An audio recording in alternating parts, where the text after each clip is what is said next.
Buenas tardes, buenas noches, buenos días, todos los fans de la NFL en España. Hoy nos hemos vestido, bueno, vestido no mucho, nos hemos puesto de gala, estamos Pablo y yo, porque tenemos novedades y vamos a hablar un poquito de esto, ¿no, Pablo? Cuéntame, ¿qué tal?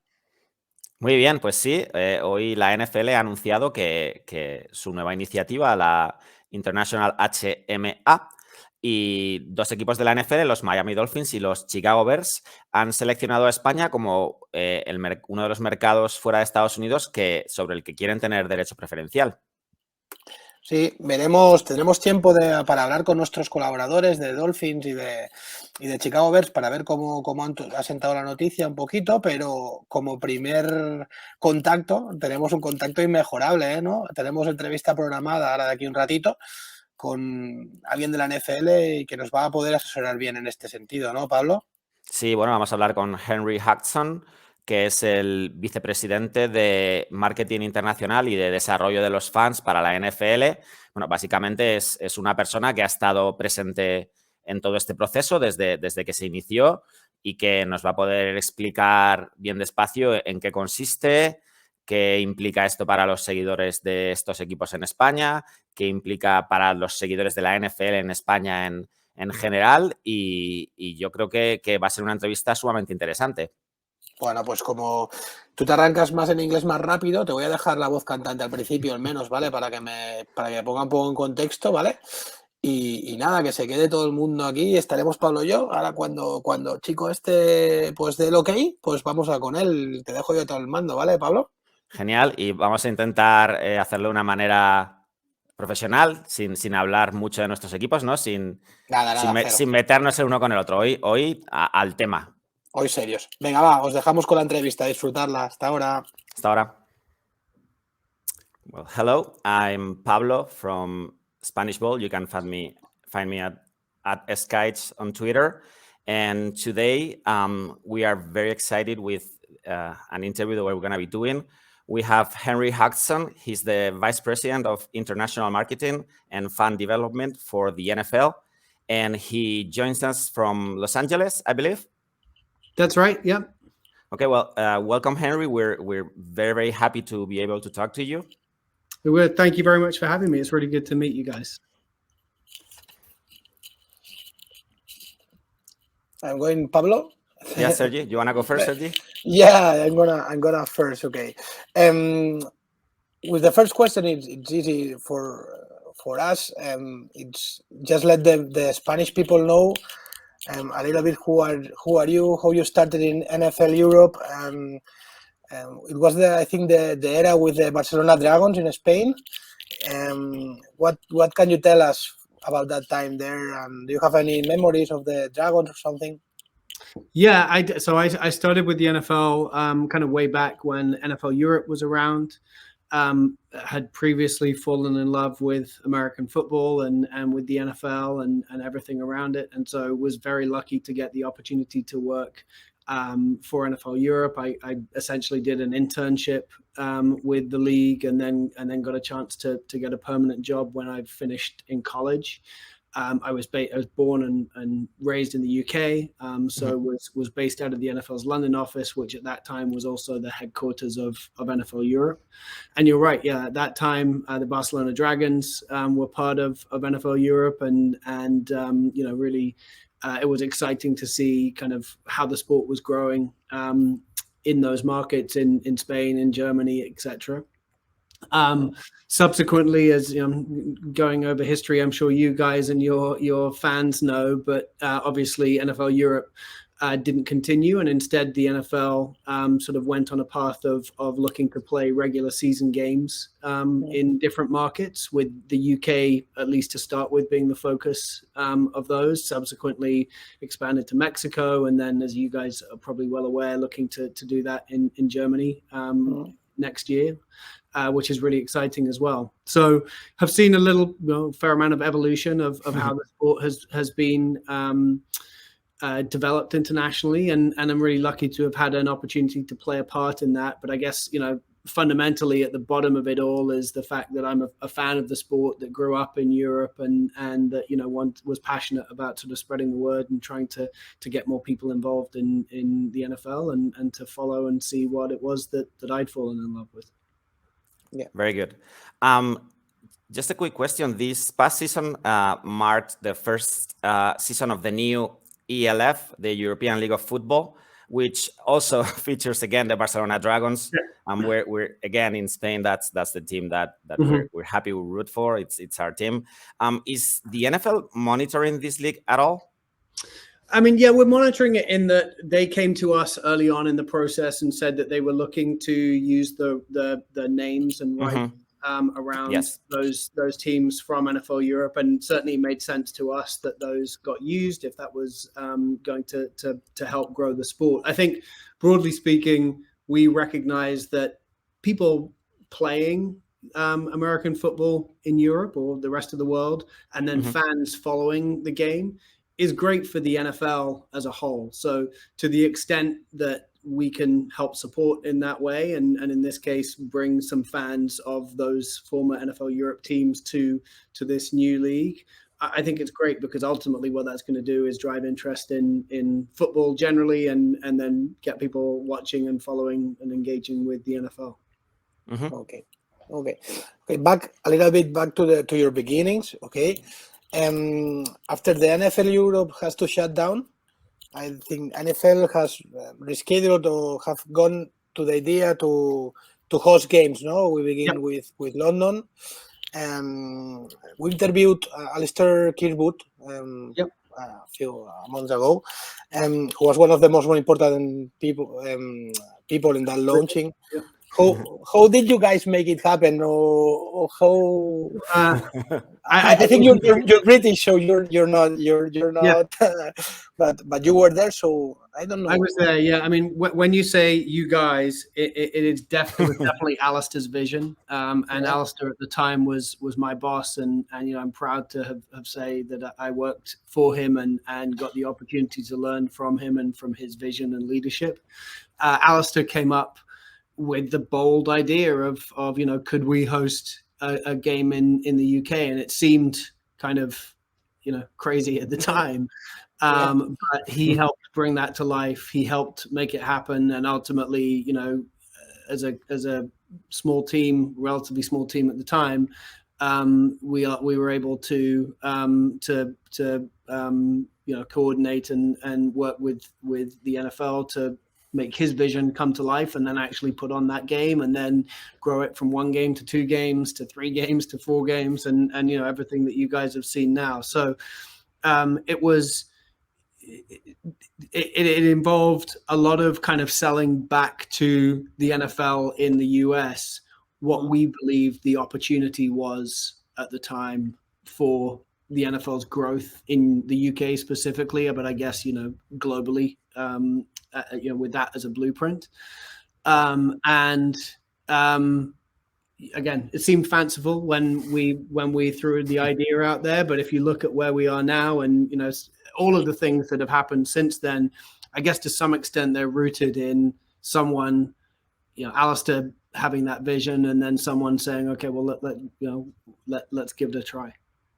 Yeah, we have been lucky to cover the games for the past, I would say, 4 years. We've got the credential, right, and we've seen, like, from the inside, all the work that goes to create the amazing experience for everybody, and definitely for the fans. It's unbelievable.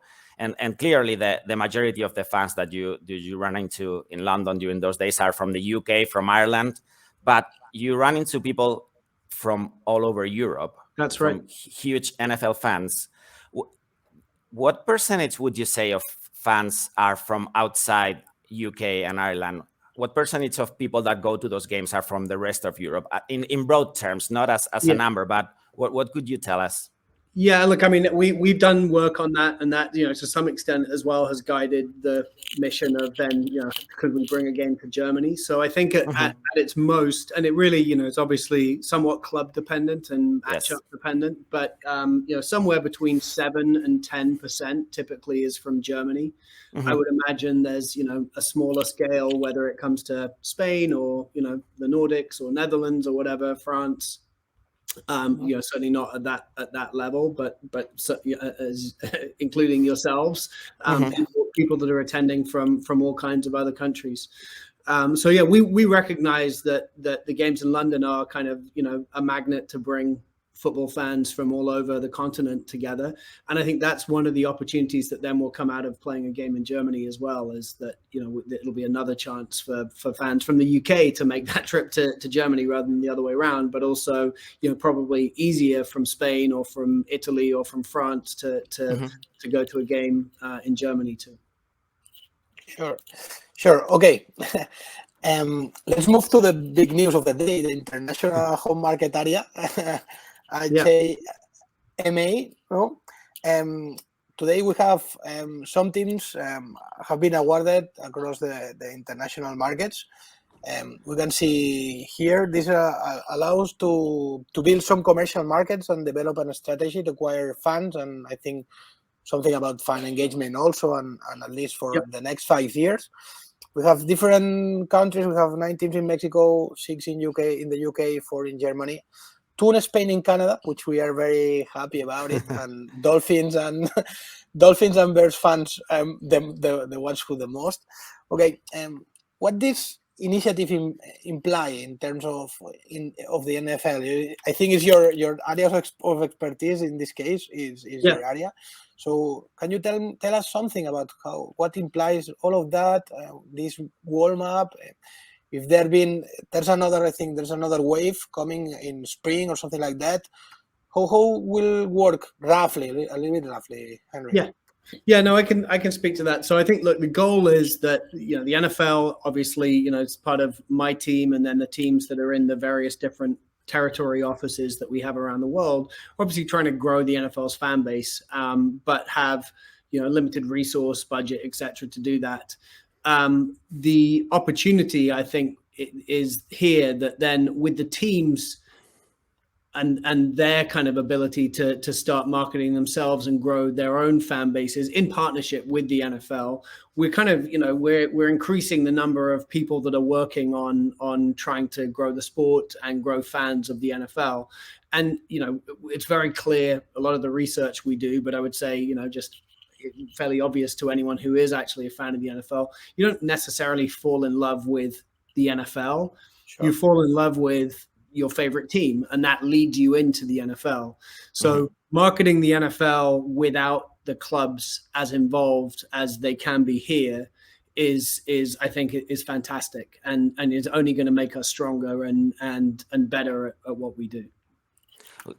How did the teams pick the markets that they were gonna be in? There's some teams that are in like 3 or markets, some in 2, some in 1, and there are even some teams that have decided to pass on this opportunity right now. How did that come to happen? Yeah, so teams were, this has been something that's been worked on over the last sort of 18 months or a couple of years, and teams were essentially given the opportunity to bid on whichever markets they were interested in themselves. So we provided them with a lot of information about the markets, about, our fan base, NFL fan base in the markets. Especially interesting for clubs, I think, was the popularity of the teams in markets as well, so they at least could have a consideration about whether or which markets they were best suited to grow in. But ultimately, the teams themselves, all 32, A, were given the option to participate in this, and then B, decided which markets they wanted to focus on. They then put together kind of proposals where they outlined all of the different things that they planned on doing in those markets, and those were evaluated. And ultimately, the reason that this was announced today is that the owners got a chance to look at that, across all of those markets and say, yes, this is how we want it to be set up. But I think, we expect that there are a number of clubs that didn't, for various reasons, participate in this year. But in the future, we'll say this looks like a great opportunity, and we want to to be part of this as well, and will make their own evaluations of which markets it makes sense to do it in. I think what's interesting as well is clearly some of those markets are markets that the NFL's done a lot in previously, and you can see there was some geographical for Canada and Mexico particularly. Or some teams that have played a lot in the UK that felt like there was an opportunity to focus there. But I think a market like Spain is really interesting because, the NFL's done less in Spain, if we're very honest. But I think the two teams in particular, the Dolphins and Bears, saw that really as an opportunity rather than as a barrier for them to really, come in and do what they can to, we know we're not going to convert. If you're already a fan of the New York Giants, you're not suddenly going to become a fan of the Bears because they are part of this. But I think what it does provide the opportunity is for people who haven't really made up their mind or like the idea of the NFL. If you start seeing the Bears and Dolphins activating in that market, whether it's with events or with digital or with social or whatever, I think it's going to get people to say, okay, well, that's a team I can get behind, right? Because they're actually kind of engaging with me rather than I have to go to them. Yeah, I think that the experience of the Jaguars here with the little office they have in the UK, maybe they show some way, no? Exactly. Yeah, in that case, the Bears and the Dolphins, those two teams, what can I think it depends on every team, no? How want to involve in that market, but roughly what the fans can expect of them, I don't know if it would be also a TV plan or it's only marketing activations like coming the team, some players. I don't know which is the concept. I think it's a big cloud, no? Everyone is gonna taste whatever they want, but maybe is there a concrete way or things, activities they can do or whatever, or it depends on each team? It really, I mean, for a little bit of background to get really kind of inside the sport or the kind of the regulations around the NFL. Back at home, in their home market area, their HMA, it means that they can activate in a 75-mile radius of the city. That's where they can do certain things. They can market themselves. They can have sponsorship deals, etc. I'll take the Giants again. The Giants can't go to Philadelphia and start marketing the New York Giants in the Eagles' territory.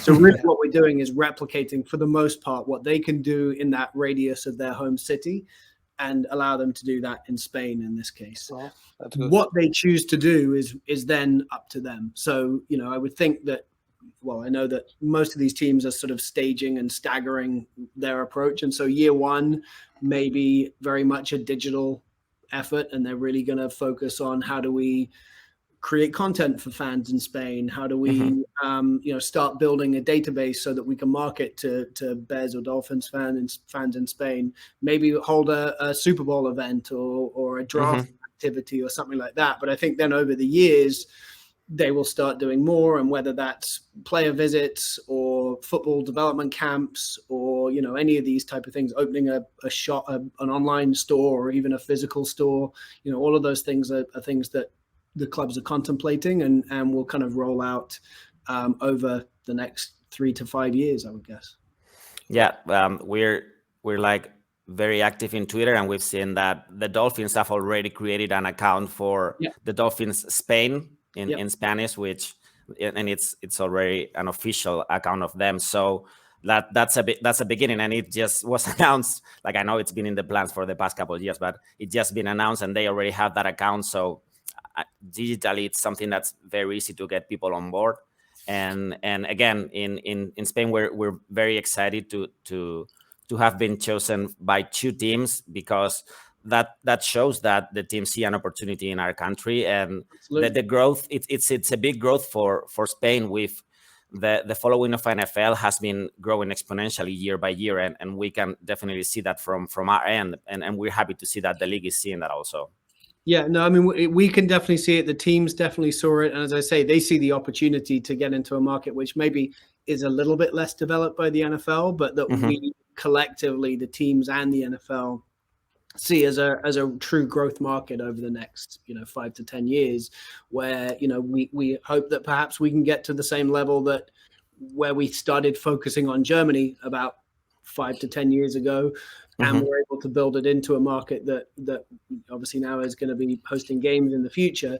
That could be what we do in Spain in that same period in the next decade.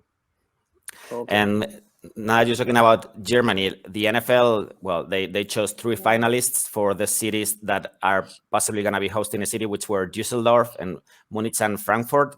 And I think that they've announced that the city that will host the game will be announced during the Super Bowl weekend, if I'm correct. That's the plan, yes, in the week leading up to Super Bowl. I think there's still work to be done, and we're evaluating the opportunity in each of those 3 cities. But really exciting, and we definitely have a strong feeling that we'll be able to make an announcement during Super Bowl week. Awesome, and also recently Alexander Steinfort has been appointed as head of NFL in Germany, and he'll be reporting to Brett Gusper. What do you think that makes Germany, that has made them such a big opportunity, and what have they done correctly to make the NFL want to have a game in there so soon? I think really it's the partnerships that we've been able to build in that country. I think we have some really, really strong media partnerships in Germany, and with ProSieben and DAZN, our 2 broadcast partners in Germany, we've been able to see some really significant growth both in TV audience and then sort of leading into fandom. So I think part of that is probably luck to some extent, but I guess luck and then the vision to find the right partner that wants to grow with us and doesn't just see the NFL as a property to stick on a Sunday night and fill some broadcast time, but actually something that they wanted to build a channel around, especially a free-to-air channel like ProSieben. And then a relatively new broadcaster like DAZN. So, I think the opportunity has sort of been driven by that. And then off of that came a number of other things. But really, it was seeing the momentum and seeing the fan base grow exponentially during that time period that then led us to say, okay, look, we've got this engaged fan base. We see them coming to London games. We see them watching on TV. We've got a good sort of social and digital audience, etc. The time is right for us to consider playing a game. And again, that's been in the works for probably a couple of years as well. And we've now got to the point where we're talking to cities, etc. And as you say, providing a list of finalists. But it's been a long journey to get there, and it's really exciting that this is something that's been sort of driven centrally from really from the US and from a team that I've been part of over the last few years. So it's been great to see the momentum, but now having someone like Alex, who's going to be a tremendous leader for the Germany office when we open that up, will just help us, continue that momentum and kind of take it to the next level in Germany. Oh, that's good.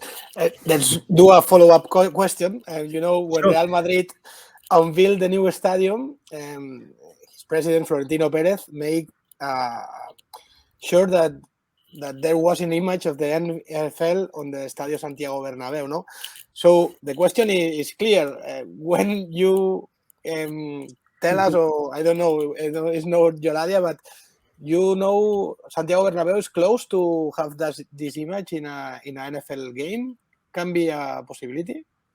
Look, I think, as I said earlier, I think if we can show in Spain the same kind of momentum that was seen in Germany, that was previously seen in the UK, then that opportunity will be there for us. And the other upside that we have as of today is 2 clubs that are clearly very invested in the opportunity in Spain. So I think we can get there. I don't think I'm going to put a timeline on when that will be. I don't think I can do that now. But look, I think we share the same ambition, which wouldn't it be awesome to have a game in front of our fans in Spain? That's good. Yes, and just a quick question. There's many official Twitter accounts from NFL countries. There's of course the original NFL. There's NFL UK, Germany or Deutschland. And there's even an NFL France account. Why is there not an NFL Spain account? Is that because there's NFL en Español, NFL Mexico, and those take the traffic? Yeah, Pablo, you're exactly right. I think, and it's funny. I just had a conversation about this in the last 24 hours, and it's something that we probably want to do in the near term. But up until now, we felt that we've been servicing Spanish-speaking fans through a number of different platforms, and honestly, we're having a hard time differentiating those platforms, given that ultimately it's similar NFL content being provided in Spanish. So definitely been discussion around, do we need Espanol and Mexico and everything else? I definitely think that even more so probably again with teams in Spain and with a committed broadcaster in Spain, we need to get to a point where we have a Spanish set of social accounts, and I would anticipate seeing that come to life in the relatively near term. Yeah, and some of the experts from Spain, some of our analysts are already working for NFL Mexico and NFL en Español, like Rubén Ibeas, or we have a few like good experts that are working on this topic. So I know that there's a connection in there. Yep, for sure. Okay, so let's. We're finishing. Yeah, let's go to the turf, to the pitch. No, now it has been an insane season. No, it seems like Tom Brady is gonna win another Super Bowl, but we know we've done our work, and we know you're a Dolphins fan. What can you tell us about their season? Well, look, first of all, from a league perspective, I agree with you completely. I think it's been an amazing season. The reason we love this sport, right, I think is that, sure. I don't want to speak for you guys, but growing up in the UK, it was always, you kind of knew which soccer team was going to win the Premier League. I would imagine with La Liga, it's been pretty similar over the last few years. And, if you're not a fan of that team or those couple of teams, then the best you can hope for is that, well, maybe we'll finish 5th this year. And, that's a great achievement. And what I love so much about the NFL is that, not to get cliched, but on any given Sunday, but also in any given season, you can go from being the worst to the best or the best to the worst.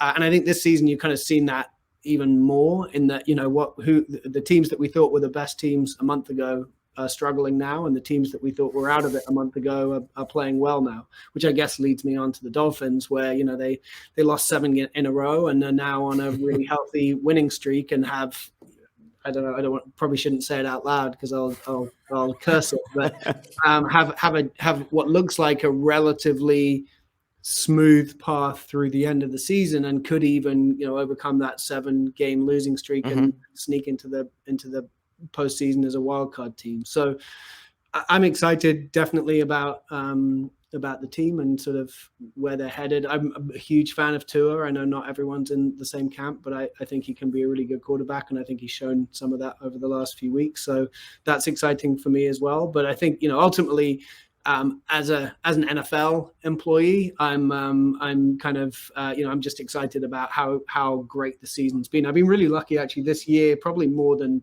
a few others recently. I've been to a bunch of games as well, and seen some fantastic games. And when you get to see some of these young players. I was actually at the Chargers game last weekend, and just watching Justin Herbert do what he does. That pass, actually in the end zone, that happened kind of right in front of me, and wow, yeah, it's been an amazing season. So I think whatever happens, we're going to get to the Super Bowl, and probably the three of us could sit down again in 6 weeks' time or whatever and say, I did not see whoever the two teams are coming. And then probably the Super Bowl itself will have a moment where we'll be like, wow, I didn't see that happening either. So yeah, the writer we have that writes for the Dolphins is also a big Tua believer, just so you know. So good. You're on the same boat. Sure. And finally, the Super Bowl this year will take place in Los Angeles. How do you think that the city is gonna respond? I know the city's used to having big events, but Super Bowl is maybe a different level. How do you think the city is gonna adjust to it? I think the city's going to be excited because yes, the city's used to hosting big events and has obviously hosted Super Bowls before, but it's been a long time since the NFL's been back in LA for a Super Bowl. So I think it's a big kind of sprawling city, the one that I live in, but there's going to be sort of Super Bowl activations across it. And I think there'll be a huge level of excitement. And I think ultimately we're going to have a great game and a great event through the week leading up to it. So I'm looking forward to it, to seeing how that all comes to life. But I know there are some pretty amazing plans that are being put in place. All right. Well, I just want to say thank you very much. We appreciate your time. We appreciate you taking time off a very busy agenda and a very busy day, and we're very happy to hear it. To hear you. Well, yeah, no, thank you guys for having me. And I say this often when I do these kind of things, but like ultimately, what you guys do as being such passionate fans and creating content as fans for other fans.